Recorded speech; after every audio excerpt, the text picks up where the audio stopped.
tell me about yourself. Where were you born and raised? I was born and raised in Seattle, but I grew up a little bit in Cle Elum with my dad. My parents got divorced when I was like 10, so I was kind of back and forth. And I went to school in both, like Cle Elum and Seattle. But I have been with Connor for going on 11 years now. And so we have lived all around Seattle and downtown Seattle. Recently was in Burien, and then rent went up, so we went to Cle Elum together and lived in a trailer. I recently got out of jail and then came back and found him here. Gotcha. Yeah. Let's go back to your home life a little bit. Do you have any siblings? I have a brother that is 3 years older than me, and I have a half sister that is 7. Yeah, bit of an age difference. Yeah. I'm 31. Gotcha. And so you and your brother were going back and forth? It was just me. At the time. My brother Kalen stayed with my dad. Oh, gotcha. Yeah. And home life was good? My parents got divorced when I was 10. My mom worked for Boeing for H&R, and so she was gone all the time. And my dad's an alcoholic, and he worked for Boeing as well as an engineer, and had his own tree business. But I was more of a daddy's girl, so me and my dad got along great up until he had my little sister. I started using drugs when I was 20. Just kind of stupidly out of curiosity. Well, real quick, I mean, let's define drugs. Because there's lots of drugs, legal and illegal. Right. I started using weed when I was 15, when I broke my shoulder. Yeah. I got my own weed card. I got prescribed Dilaudid and Oxycontin, but I didn't get into the pills or nothing. Me and Connor started dating when I was like 20, and he was actually hiding that he was using drugs, which was heroin and meth at the time. And followed him one day downtown Seattle when he went to go pick up some drugs. He didn't know you were following him? No. But you were following him because you're suspicious of something? I started finding foils in his pant pocket doing laundry. Gotcha. And so I followed him when he went to go pick up from somebody, and I took the drugs and took the money from him and from the guy and walked away and went into Buffalo Wild Wings and went and smoked it. You did? Yep, by myself. And had you'd smoked it before? No, I'd never smoked before. Just someone happened to be using drugs and doing on foil in the bathroom at the time, and I was just like, show me how to do it. And were you doing this out of like spite or just like? I just was curious as to what was pulling him away from me and lying. Gotcha. And then he really did not want me to do it. And I just kind of got hooked on it from then because it made him stop lying to me about stuff. So everything was out in the open. And our relationship actually got a lot better because he wasn't lying. He wasn't always sneaking away to go get high and go pick up stuff. Yeah, the honesty was back, at least. Yeah. So, but we never used drugs without each other after that. We were always 50-50 about everything. Our bills were always great, and we still worked, and I maintained a job in a house, and and it was fine. And then blues kind of came in the picture. So what was the drug that you did in the bathroom was what? Heroin. Heroin, gotcha. Yeah. And then the blues came in. Yeah, gotcha. And so we were doing heroin for about 6 years. Oh yeah. And then blues kind of came in the picture when heroin kind of came. I didn't like blues at first. I thought they stunk. I thought they were too strong for me. And I almost OD'd 4 times. I never got Narcan before. But I couldn't even drive without having to pull over and hit it because it just like made me fall asleep too fast. And then eventually that wasn't working, and we started using fentanyl, just straight powder. And well, it's for the listener. What are blues? Blues are the pills. Like it's fentanyl and like whatever they put in pills. It's just it's a pill. Gotcha. And then which is different than fentanyl. Fentanyl is the stuff that they put in the pills, but it's just a straight powder. Right. It's the powder, not the pill. Yeah. So, I felt like when we were doing powder, we were not wasting our money as much because a pill would like. You would get 4 pills, right? It's just the pricing was just like it was just like you're wasting your money with pills. So, and your tolerance goes way up too. So, Gotcha. I went to jail, and I lost my trailer that we were staying in. Right. So at this time, you guys had some trailer, shelter, housing. Yep. My dad had given me a trailer in Cle Elum. Yep. Gotcha. We had a Tahoe, and Connor's mom passed away. She had a crack addiction. And so Connor and I kind of separated for a little bit so we can go be with his family. And I ended up getting into some trouble and pulled over for theft in the first degree and burglary in the first degree, having 4.5 ounces of fentanyl in my car with a gun. And I went to jail for 6 months, recently got out, and so I was clean and came and found him. And because his stepdad also passed away when I was in jail. Oh, wow. And those are the 2 people he was raised by. And so I figured Connor was going to go downhill, and I didn't want to lose him. And now when I went to jail, lost my Tahoe to the police, got seized, lost my trailer, all my belongings. So pretty much my whole life was gone. Right. And so now we're living in a tent, and still using, went back to using, and so in that 6 months you kind of have to get clean. Yeah, I'm in jail. Yeah. I mean, people bring it in. Sure. I guess in your case, did you stop using? Yes, I actually was clean for 7 months. Right. And it felt good, and so now me and him plan on getting clean again. Yeah. But back to that, I've heard before of somebody having like housing, and then they go to jail, and it just like wipes them out. Like you said, it's like they lose everything. Yep. And then when they release you from wherever you're at, what direction do they point you in? They're just like, you're out, right? So I went to treatment and got kicked out of treatment, and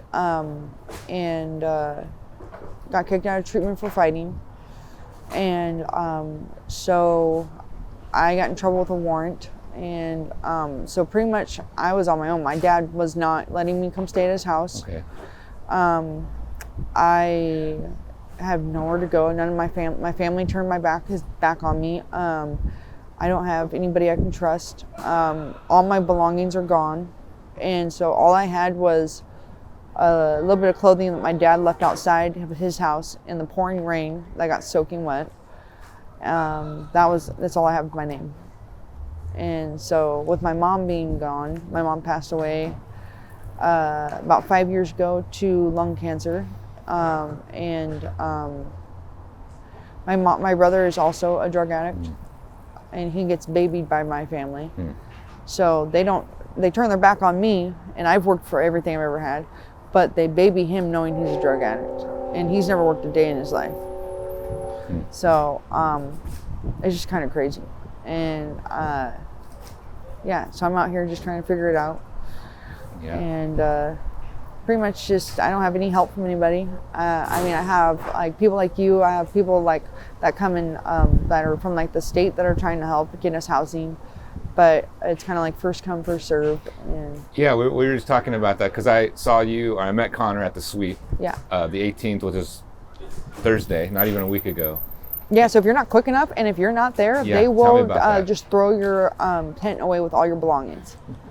Yeah, and then you have to start over again. Yeah. And luckily we were there, but and we just moved here, and they're doing another sweep on May 1st. Just right here behind us. And so they'll probably offer again housing, and it first come first serve, and they don't have enough rooms for everybody. And then so pretty much anybody that doesn't get that has to just keep moving to the next spot. Well, let's talk about that. So you were talking, I saw you talking to somebody from the Reach team or Hope team about a tiny home. And it was women only. Right. And so because it's domestic violence survivors, they do not allow any men and no pets. Right. So, and I have my boyfriend of going on 11 years and my pit bull. So I'm not leaving them. Right. That's not fair. Right. And it's totally understandable. Yeah. So, it just it's different, but it's nice to have somebody there. That's for sure. Yeah. Well, I mean, I don't know how I would be able to do this if I didn't have Connor. Right. Like at all. Like I'm glad I found him again.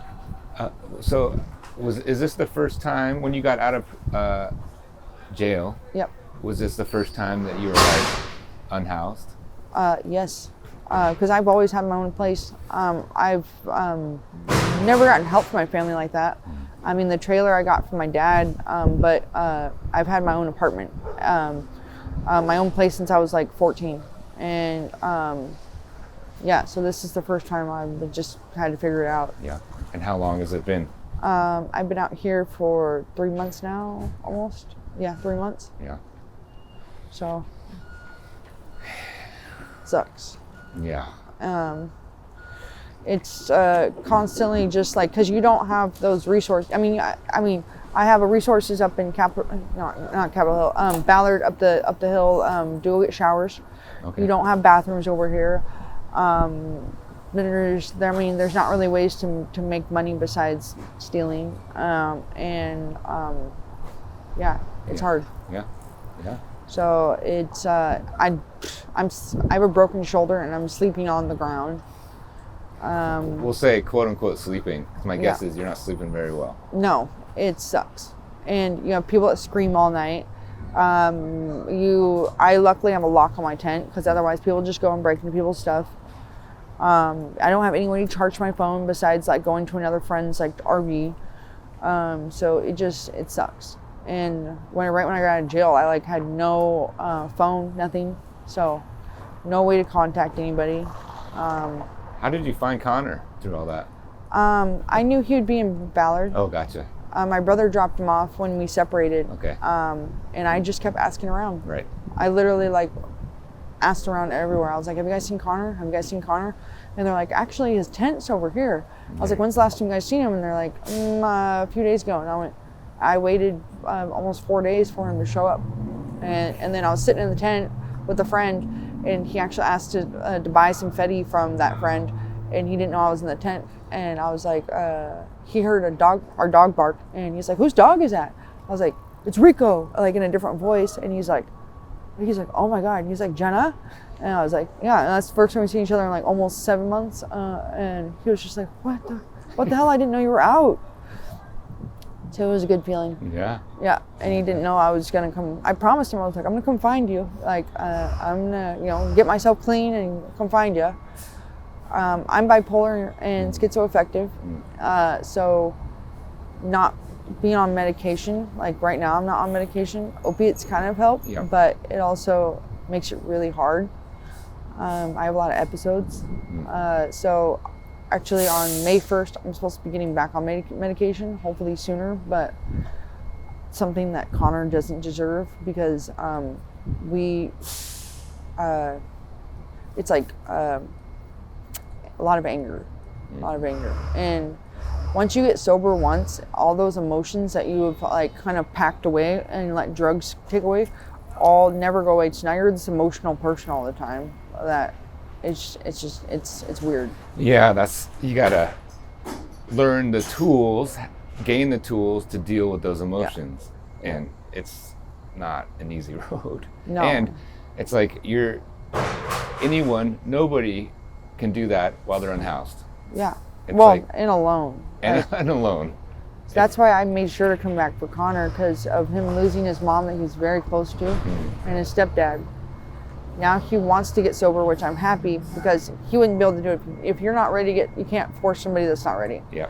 And since he's ready, I'm going to show him how I got sober, and we'll do it together. But he's going to deal with those emotions that hasn't dealt with yet. Yeah. And I know it's going to be a hard road for him. Well, are you guys going to try and do that while you're unhoused? We're taking it one step at a time. Yeah. But the best thing I can say is I told him we got to get out of this environment. If you're going to get sober, you can't be around it. Mm-hmm. You know. Yeah, because there's no way. Yeah, right. You're gonna have a bad day and just go back to it. Yeah.